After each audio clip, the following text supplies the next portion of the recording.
Yan mga boss, i-video natin yung 175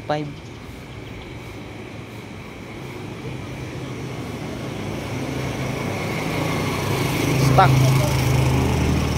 Handlebar lang yung napalitan dyan halos, na hindi original ng 175, pero original ng production bike yan.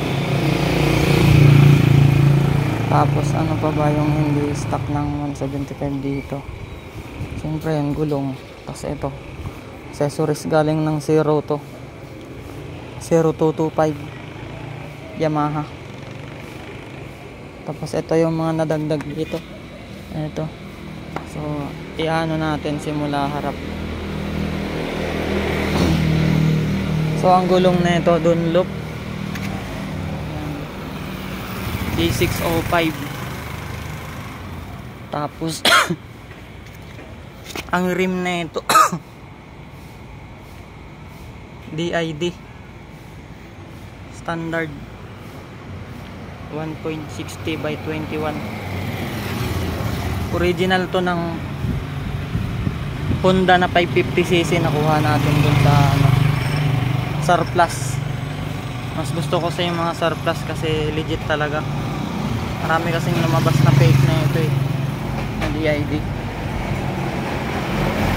Tapos yung hub na ito stock.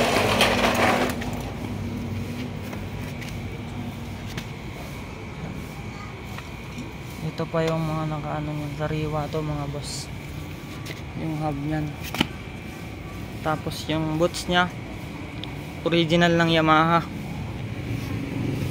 Siyempre yung fender nya stock, kulay pula to, dinecals lang natin ang puti. Tapos yan, ito stock, to brand new na to, to brand new na rin to. Ito pang Yamaha 0225. Reflector stock. Ayan yung ano nya,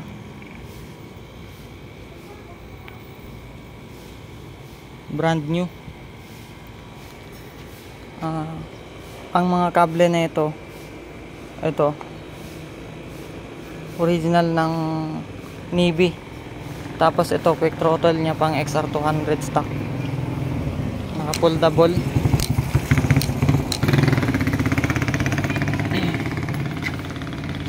Tapos ito galing production bike, titanium, parang 450cc yata to. Ayan. Ito original ng XR200 Honda. Ganon din yung kabila, stock, orig ng XR. Siyempre yung higwagang side mirror. Tapos yung manabela nito original ng KX250 stock yan. Dito yung tatak niya kaso nasa ano na, natakpan na ng ano ito. Magustuhan ko dito kasi tibay ito, itong lever na to, pang jump kasi yung pinanggalingan ng motor na ito. Clutch cable nya original, ayan o, pati yung brake cable rig. Yan yung harap nya. Tapos ito galing sa Honda XR200 dito nya.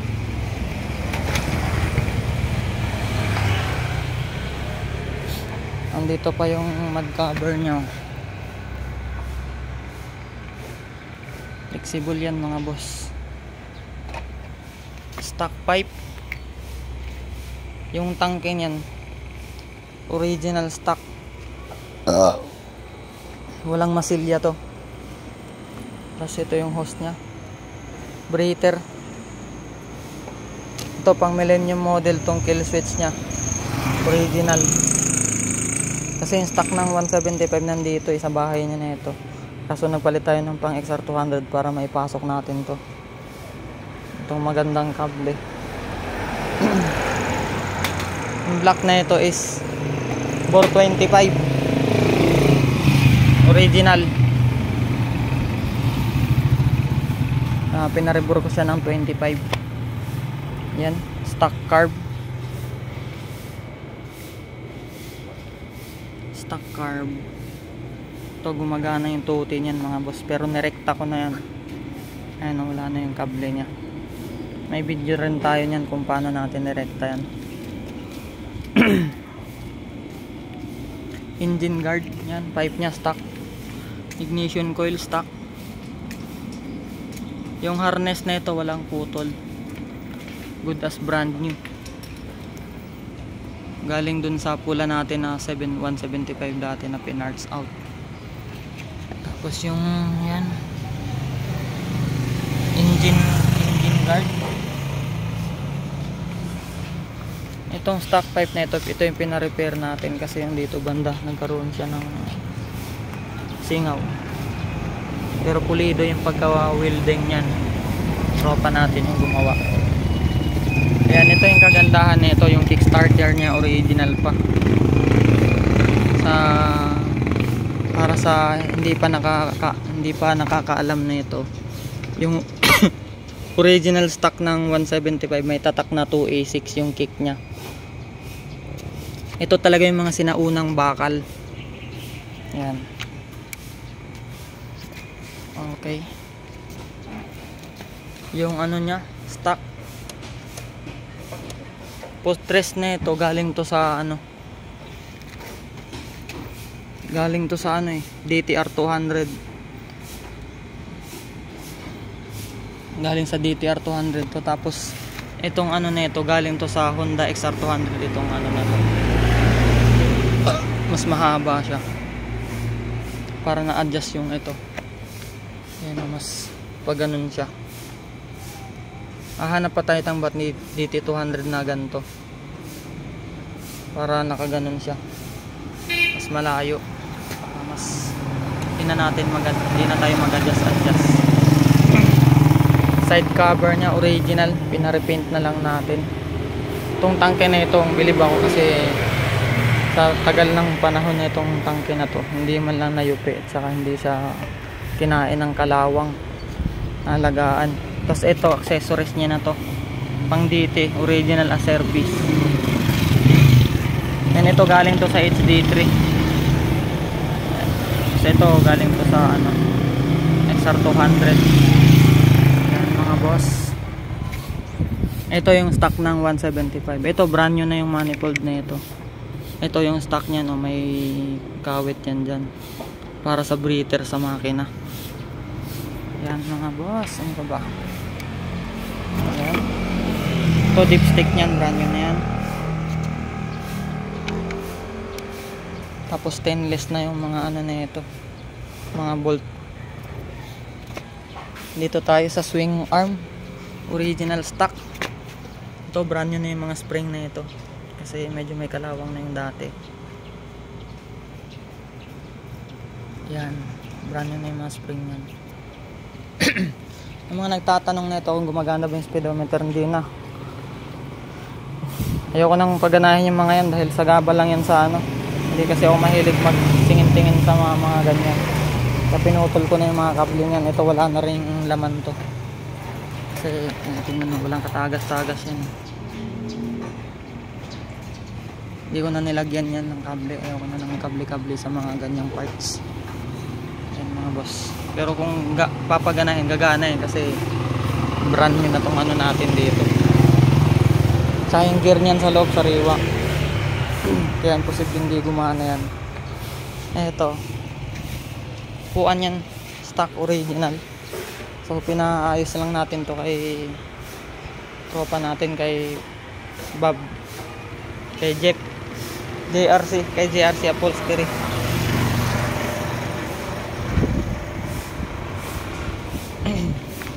Tapos ito, footrest nya, brand new to, original. Galing to dun sa isa kong DT, pero brand new ko to nung kinabit dun. Tapos ito, galing sa badya natin to, na pinarts out, original stock, pang reserva natin na lock ng kadena. Ang hub nya stock, orig. Yan mga boss, hanggat maaari maglagay kayo ng lock na ito para safety. Ganito. Ito sa XR 200 na to, accessories. Swing arm nya original, monoshock original. Yan, may andun pa yan, maganda yung clip nyan. Yung iba nilalagyan na lang ng ano eh, alambre. Ito yun. Ito gumagana pa to, susian nya. Stock yung signal light, stock. Ito wala tayong tail light kaya dinoble natin ng reflector. Ito, nandito pa yung legit nya na ano. Ni-restore ko na lang to, nilagyan ko ng 3M na double sided tape. Stock yung fender original, pati yung ilalim. Ayan o.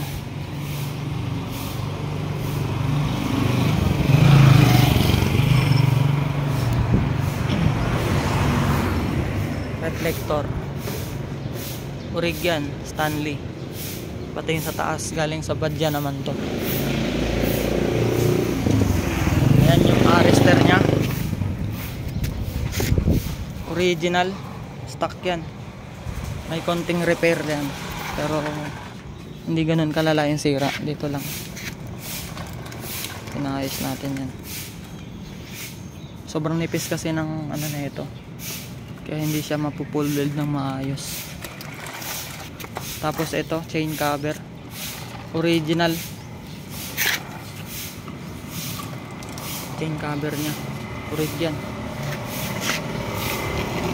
Wala pa siyang basag.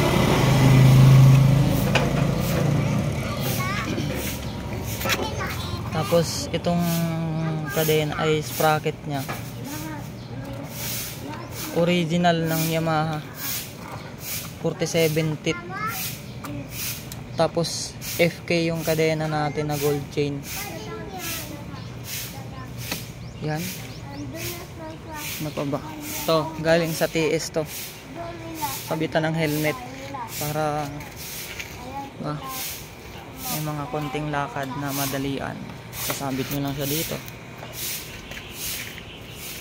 Yan, sabitan ng helmet yan mga boss.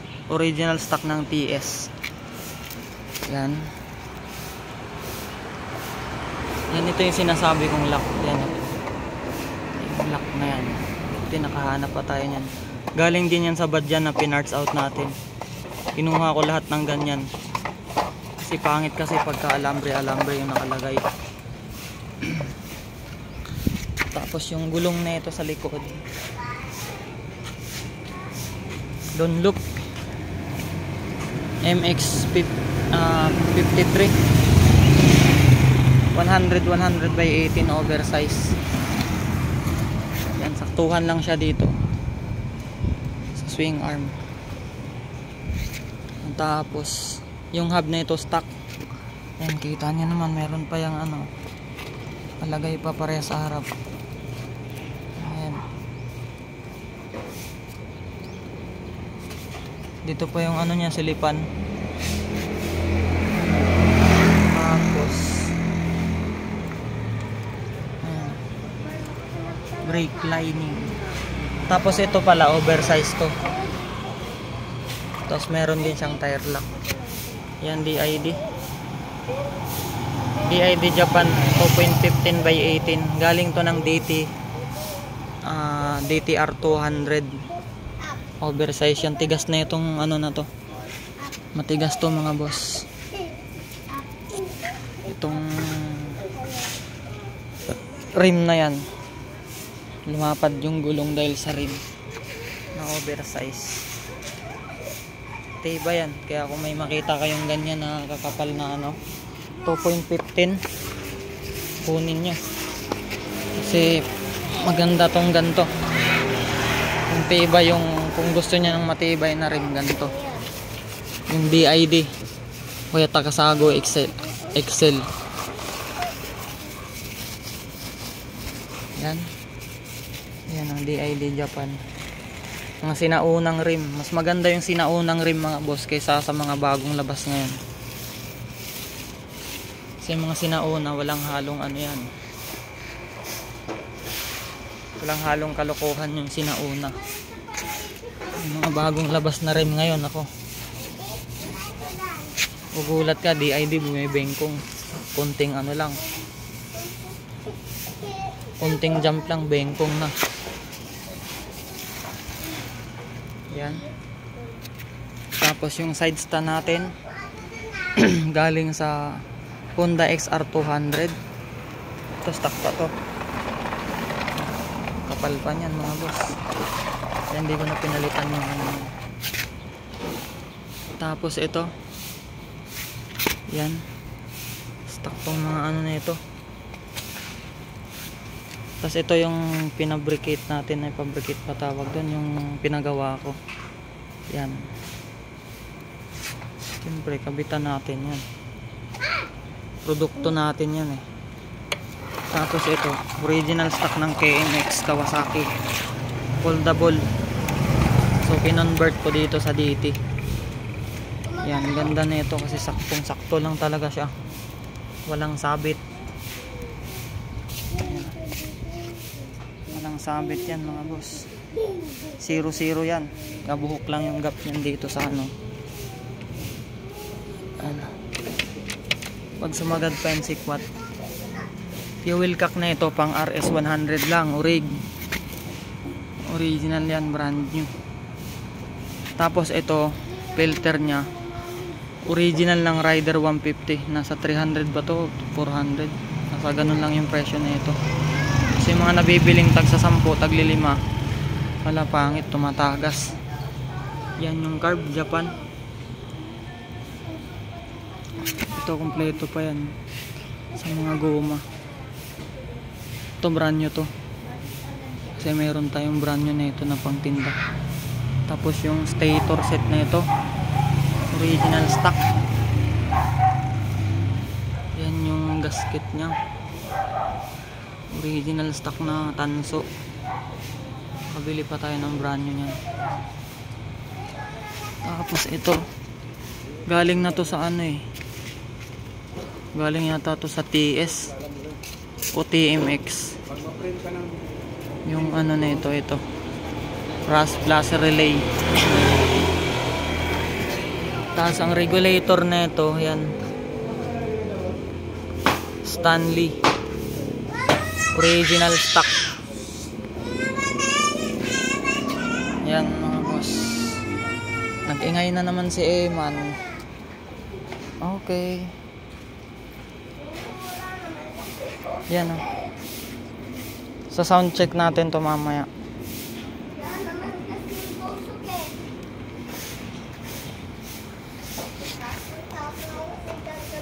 Tipos butterfly original stock. Yung mga tornilyo na ito, lahat ng tornilyo niyan. Yung mga dito lang pala. Yung mga gantong tornilyo, original stock ng Honda yan. Kinabit natin, mas pogi kasi yung sa Honda.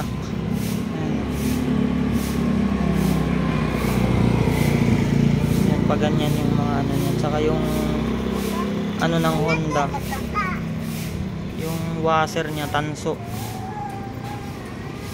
Yan pati yung mga dito. Okay mga boss, yung dito na lang yung video. Sound check natin to. Iwalay natin yung video ng sound check.